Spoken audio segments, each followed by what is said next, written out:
Sinagot ng panel of prosecutors ang patutsada ni Vice President Sara Duterte kung saan sinabi ng pangalawang Pangulo na magulo ang impeachment proceedings dahil umano sa bending the law.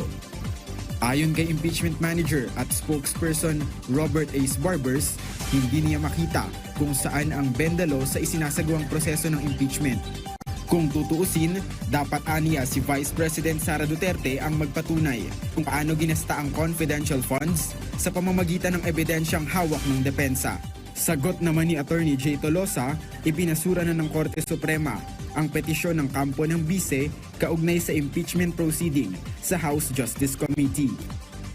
Samantala, alamin naman natin ang ibang balita sa PTV Davao mula kay Regine Lanuza. Bayong adlaw, anaa sa 24 ka pamilya ang nawad-an og Pinoy-anan ug naapil sab og kasunog ang miril sa nahitabo sa Oro City niadtong Agosto 5 ning tuiga. Paspasab nga niresponde ang mga bumbero aron daling mapalong ang kalayo apan tungod sa kakusog nga sa hangin, paspas nga mikaylap ang kalayo busa niabot sa ikaupat nga alarma ang sunog. Base sa inisyal nga investigasyon sa kabomberohan, 7 ka balay ang naugdaw samtang 3 ka balay ang nadanyos.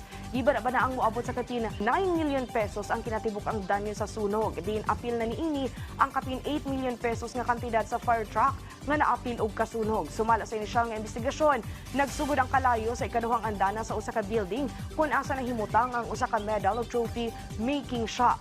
Sa karon temporal nagpuyo sa Barangay 7 Covered Court ang 24 ka pamilya nga naapektuhan sa sunog ug nahatagan na sab og inisyal nga hinabang sa lokal nga kagamhanan.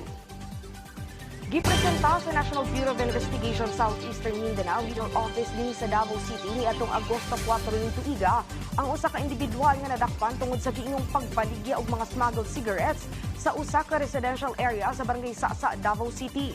Pasado alas 8 sa gabi niadtong Agosto 3 ning tuiga, dihang nakigtransaksyon ang mga otoridad sa maong tinakpan kinsa nakuhaan sa gigamit nga marked money.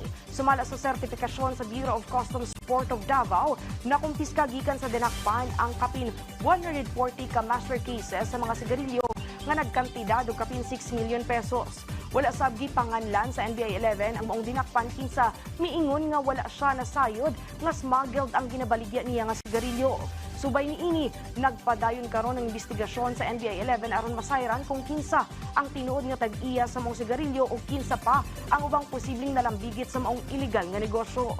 Gipasabot sab sa NBI 11 nga posibleng atubangon sa dinakpan ang kasong pagsupak sa Republic Act No. 10863 kun ang Customs Modernization and Tariff Act. Ug mapadlong ang unang balita dinhi sa PTV Davao. Ako si Regine Lanuza, maayong adlaw.